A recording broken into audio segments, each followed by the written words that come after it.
So this is kind of exciting. I actually found that duplicate oil painting on this Iowa website.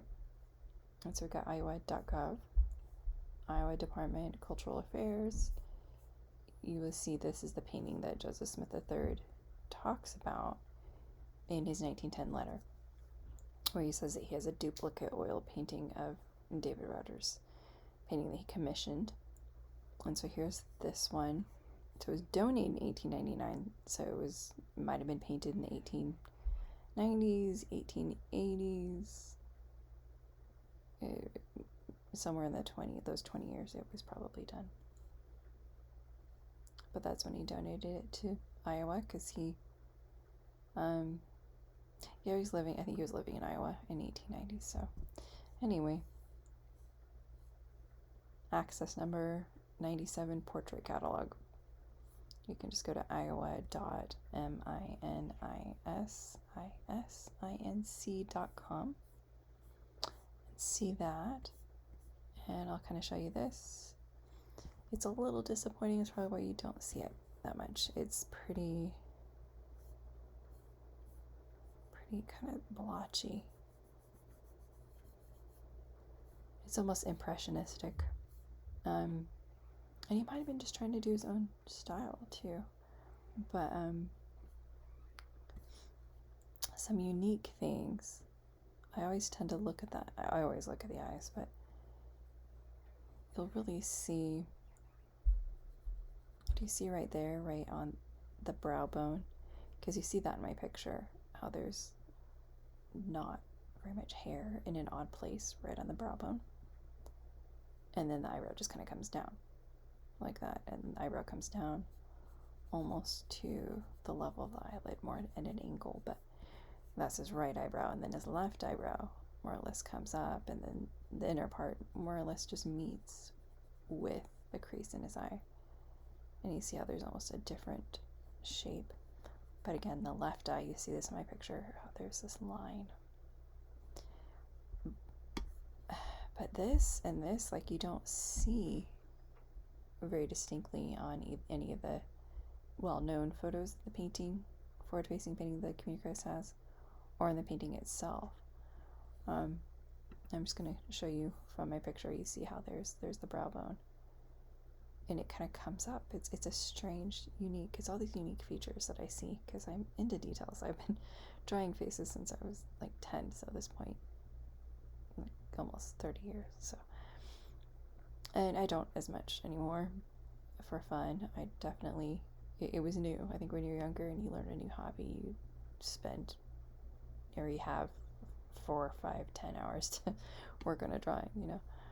I would just sit down for 4 hours and just draw, look at something from a magazine. But anyway, you can really see that right there, and you do see that on the death mask. It's hard to tell because it's just darker. That part is actually it's not a shadow, it's just darker right there. That's lighter from touch, people just handling it probably. And it's just a very old death mask, but we see how the eyebrow kind of comes down, and then right here it kind of comes up. You can see it a little bit better. This is what I theorize the original of my picture would have looked like, being copied, because that's what would happen to the daguerreotypes. When they take the glass off, it would just oxidize, and they didn't always know that. You know, it was just a huge craze to copy them and make multiple copies for other people. It was exciting. 1860s was when that really blew up. It happened in the 1850s too, but I mean, yeah, Joseph Smith III, J.S. Bibbins, they were like 2 miles away from each other in October 1860, assuming he was in town. I don't know. That's my theory, you know, that of when he would have had opportunity, and I think he probably got this copy day because he lived in Nauvoo for another 6 years after he became president of the church, reorganized Church of Jesus Christ of Latter-day Saints. But October 1860 was when he was first, acting as their president. This was his first conference, real conference. like leading, and it was, I mean, he just writes about people just crying and it just being really, I mean, that would be hard. Talk about pressure. He's just a farm boy that came from a ghost town, you know, being around hundreds of people. And so these were a lot of saints that lived in basically eastern part of Illinois, close to Chicago is where Newark is. And Newark and Plano, both in Kendall County, they're both outside of Chicago. So the previous owner was just like, yeah, they're a bunch of Chicago pictures. It's just kind of what he would say. But I think it was like 16 years. I think both. I think Alex left sooner. I don't know. He went to Missouri, I think, before Joe Smith III did. But, I mean, I've looked at records, and Alexander Smith did live in Kendall County, a little bit more north. Joe Smith III was closer to Newark. But it's a long time from running each other, but from 1866 to 1881. But in 1860, there was opportunity there. And then there are just so many different copies of this that Community Christ owns a lot of copies. And I went to visit there. I was hoping that they would have like their library open and you could just wear a mask and go, and they didn't. So, but it was one of those trips where I just felt like I needed to go, and I was hoping to maybe at least find something different, and cool. But anyway, so MyHeritage, this changing topics, I saw the Spiritus picture on one website where I was like, that is not the picture. What did they do to that? I think they ran it through the MyHeritage app, or maybe in Photoshop someone could, but these AI computers can, initially, my picture, it didn't recognize, it just didn't work. I'll just say that. But you see right there, we've got the MyHeritage. And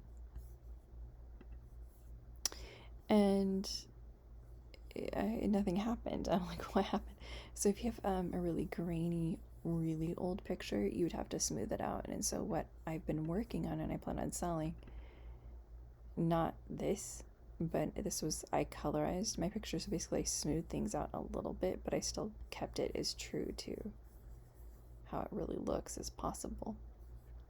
And so this is my colorized version run through the AI program. And some strange things happened. Like here, they gave him a mess of hair in a really odd place where that's just his forehead, and I think he just has a really dark curve. I even see like hair strands right there, so there's some strange stuff going on, but when you look at that, you can see more, he still had quite a bit of hair, and you can see that it's just been cut short. They even kind of interpret that the same. But then they also gave him some hair right here on the side, which was strange. I'm like, I did not see that in the original. But my colorized version is what I've said how I interpret it. Is this being a carnation, and this being a button, and this being a tie pin. I think it was possibly an S-shaped tie pin, but don't know.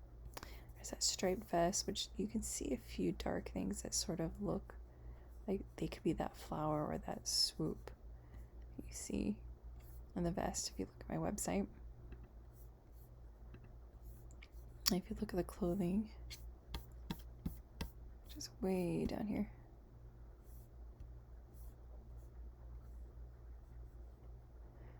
and so this has not been altered other than contrast, and you can see almost that swoop, and I see that swoop right there.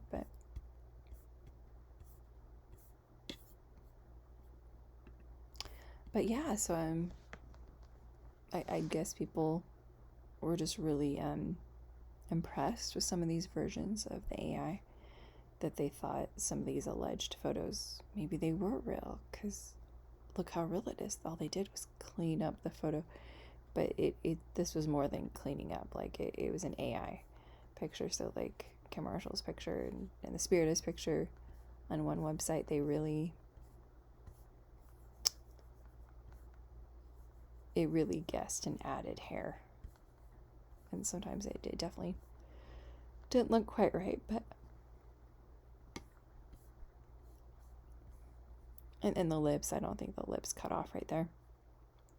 I think when I look at my picture, I think it just, the light is hitting right there and kind of blowing out part of his lip, but you still see his lip goes down to there, you know. But I'm not going to argue about that. I'll just kind of show you. And it also runs it through an AI program that can make them have like facial expressions and kind of move around. And some of them are better than others, but again, that's the MyHeritage website. And I think it's funny how he has this light above his head, so as he's moving his head around, it looks like he has a halo kind of moving around, which is kind of fun. Yeah, I wouldn't know how to do this. And I'll upload my colorized version. I did have it on the main page. And then I took the intro page off. But I think it's pretty neat to kind of see my picture 3D AI. I'll just kind of keep going.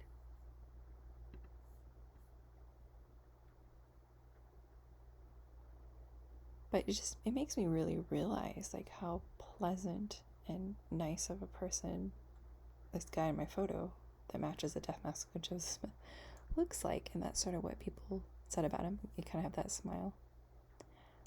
I would imagine maybe that is how his smile looked back then. I don't know. I believe this is his photo, so I think that's highly possible.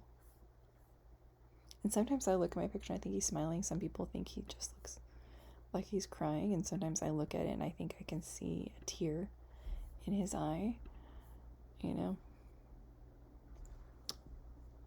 But he was known to possibly have a bad day here or there. I had a whole bad weekend last weekend where I felt very sick. I have a mosquito infestation where I live, and I just felt like I was going to die last weekend, so that's my story.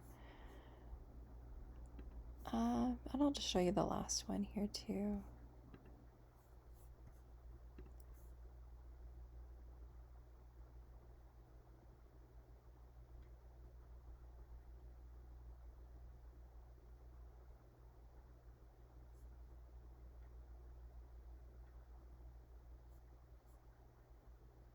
And they're pretty short, but it's free to just run your picture through that.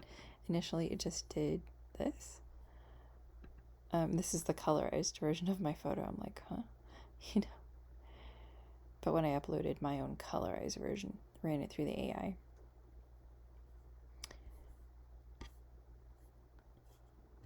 But yeah, so just if you're wanting to use this and you have an 1860s albumen print with sort of these cracks in it, where you can see the really rough parts of the paper, you want to smooth it out probably with Photoshop and then run it through their AI program if you want to see that and see all the fun. But it's still funny that, and I really wonder what was happening with the background there, but it almost looks like a halo, so I think it's funny.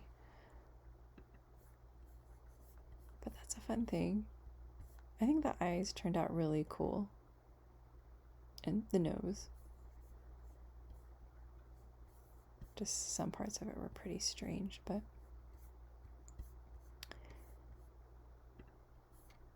yeah, so that's what I've got for you today, and I'll probably find out something else. This was something I was curious. I'm like, where is this copy? And a descendant of Joseph Smith didn't know that there was other copies even. And so this just proves at least that point. And I have an email from the Community Christ saying that they just have a lot of copies. I mean, one from like 1970, but so again, you just want to go to iowa.gov or iowa.miniscinc.com. I probably botched that. I've brain fog right now, but it's just too amazing. I think people were saying, oh, your picture can't be him because it's a pop-down collar. Those were the church historians. I'm like, well, maybe they did, but no, your collar is too low. I'm like, what? But that collar is really high, and so it is in my picture. You can see the collar is covering his jaw. But I just really believe it's him. I think there's too many unique features I can hear just seeing how there's a lack of hair right there, and then the eyebrow kind of goes down, It's such just these little details that I'm looking at. You see there's a little bit of lack of hair, and then the eyebrow hair goes down, just the shape. The hairstyle is really strange from Roger's painting and some of the other ones, but you just don't know what happened. It's really hard to say what was originally coming from David Rogers and what was coming from the sustaining the characteristic likeness of his father in an already done painting done when he was 36, according to Joseph III, in 1879, in the Saints Herald, which he was the editor of and wrote in. So, artist is from New York. It's not William Major. You can just watch my other videos or just look at my website, theprophetscars.com. So it's the prophets. That might be kind of hard to find the website there, but Google should find it.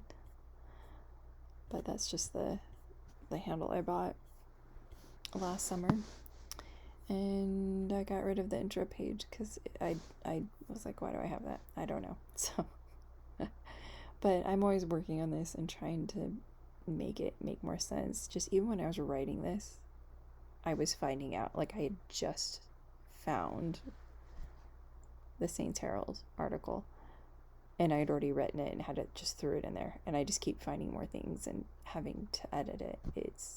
It's neat that there are so many sources, so many original old newspapers that can really shed light on what happened. Here's Lucian Foster's. I think I'm going to add and expand this because I had a lot more. I had a whole page on Lucian Foster, my old website, and I'm trying to keep everything on here. But then I felt weird talking too much about Bibbins on this main trying to condense things page, that I created a page for Bibbins. I talked about that. I spent the 3 hours going over everything on my website, but it's subject to change. So it's going to probably change. I'm the only sole person running the website. I'm working with some people that they're doing their aspect, which is a lot more hyper-focused on just a couple aspects, whereas my website, I am trying to promote that just so that people know there's a whole lot more. There's 3 hours worth of me just reading my website and explaining things and trying to paraphrase it. I'm sure if I just read it straight through, it probably would not be 3 hours, but I just get excited when I read it, and it's just one really long page still. So anyway, have a good day.